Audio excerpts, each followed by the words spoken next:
Alors on va passer maintenant à la dernière dynastie du Myanmar, la dynastie Kambang, et on va la séparer en deux époques, l'époque d'Amarapura, du royaume d'Amarapura, et la deuxième, la partie du royaume de Mandalay, pour des raisons historiques et aussi iconographiques, vous allez voir. La première époque, celle du royaume d'Amarapura, durera environ 105 ans. Alors, suite à la désintégration de l'empire, de la dynastie Tangu, le pays se trouva de nouveau très divisé dans ses ethnies. Au sud, on avait les Mon qui avaient des tendances séparatistes très marquées, et puis à l'est, on a les Shan qui étaient pratiquement des États libres entre la Birmanie et la Chine. Et une des premières choses que les rois Kambang ont fait, c'est de réunifier le pays. Alors il y a eu des guerres, et pour la première fois, la dynastie Kambang a repris sous sa tutelle du royaume les Mon et les Shan, mais également les États côtiers du Myanmar, qu'on appelle les États d'Arakan. Les États d'Arakan ont toujours été en marge des royaumes antérieurs. Ils avaient des allégeances avec Bagan et tout ça, mais ils étaient indépendants. Alors, pour la première fois, on a une carte de la Birmanie à cette époque qui ressemble beaucoup à celle qu'on connaît aujourd'hui. Alors, à cette époque, donc, on a aussi une grande intégration culturelle. Les rois ont forcé toutes ces populations à adopter une seule langue. Et la capitale, Amarapura, qui est tout près juste à quelques kilomètres de Mandalay, de nouveau sur le Mirawaddy, a été un centre très important pour le bouddhisme.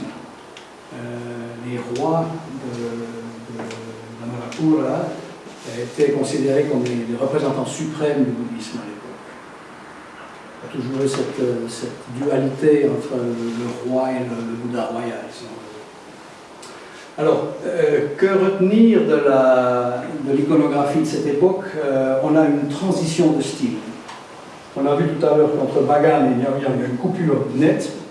Maintenant, on parle d'évolution de style. Il n'y a pas de coupure nette entre le style de Amarapura et de Miao Yang. Ce qui fait que souvent, c'est très difficile de reconnaître si un Bouddha est d'un style Miao Yang ou s'il est d'une époque plus récente. Mais en général, ces tendances évolutives, on les reconnaît en ce que le Bouddha a une forme de plus en plus humaine, on peut dire, un visage qui se rapproche de celui du commun des mortels. Et une autre tendance évolutive, c'est dans le traitement du vêtement. Les vêtements sont moins sobres. Alors on verra tout à l'heure quelques exemples de cette époque. Il y a beaucoup d'objets ici qui proviennent de cette époque. On a aussi des objets antérieurs de l'époque de Miao Yang, on pourra les voir.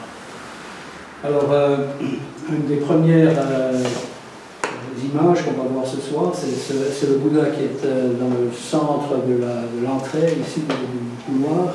C'est un Bouddha fait en papier mâché, qui est une chose très, très, très difficile à conserver.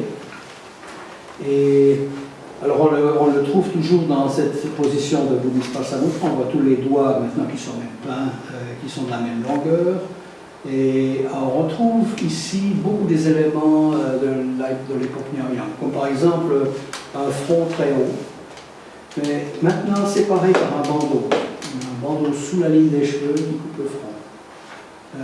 On a toujours des sourcils très arqués, les oreilles sont toujours très tombantes sur les épaules. Et ce qui est particulier ici aussi, c'est le rendement de la chevelure, que sont des petits cônes crépus.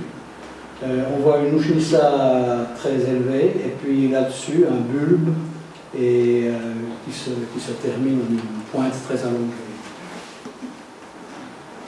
Un deuxième exemple, un autre Bouddha dans la même position. Et quelque chose à remarquer aussi, c'est le traitement des doigts du Bouddha à cette époque, qui sont très, on peut dire, assez grossiers. Ils ne sont pas des doigts fins, ils sont très allongés. On remarque aussi maintenant que le vêtement est un peu plus élaboré.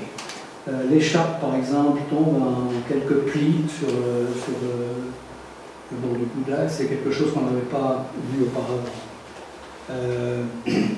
Alors le visage lui-même, on retrouve de nouveau ce bandeau au milieu du front, un front très haut, et les sourcils très arqués, naturellement on parle des oreilles, et encore une fois le cheveu en hérisson.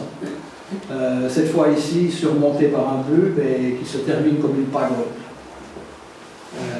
C'est un Bouddha adolescent qu'on voit en face de nous, qui est rendu avec beaucoup de réalisme.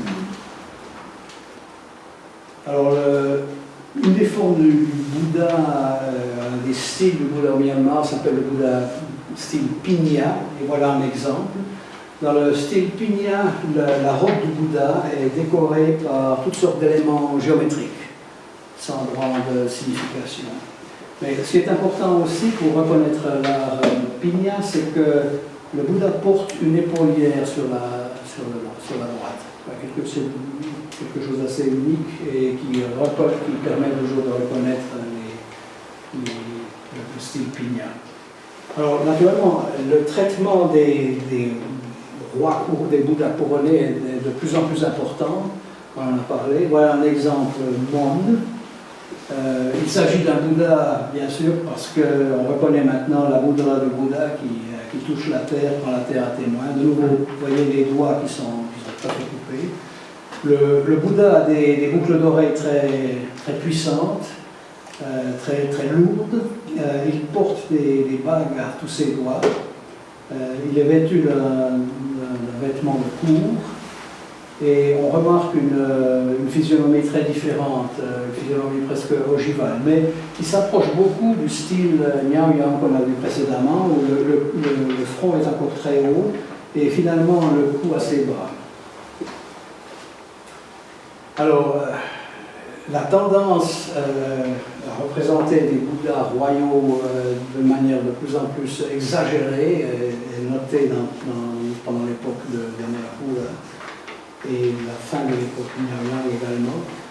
Voici un exemple d'un Bouddha qui est exposé ici, qui est taillé dans de l'albâtre et qui nous montre une manière incroyable d'avoir des ailes.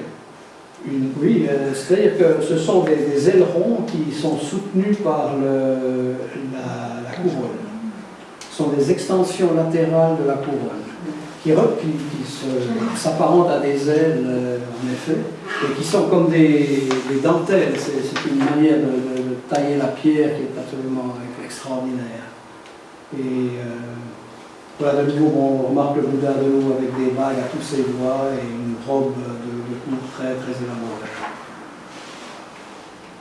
Alors, une des tendances ad extremum de continuer le Bouddha royal couronné, voici un exemple où on remarque par exemple que le corps, le volume du corps est complètement disproportionné par rapport aux ornements de la couronne et aux extensions des ailes de cette couronne, quelque chose d'absolument incroyable. Et on remarque ici, alors de nouveau, on retrouve tout d'un coup la marque de sagesse au milieu du front. Alors bon, on va terminer maintenant la revue de l'iconographie d'Amarapura. Donc on a une transition, une évolution qui se fait de manière douce entre le style antérieur de Miao-Yang et ce style ici, mais on remarque tout au cours du royaume d'Amarapura que l'apparence du Bouddha est de plus en plus harmonieuse et esthétique. On a bien sûr alors la gourde de lotus, on a parlé des très hauts sourcils arqués, les oreilles assez fines ici, et on trouve ici maintenant aussi des mains qui sont faites de manière un peu plus fine que dans le style antérieur.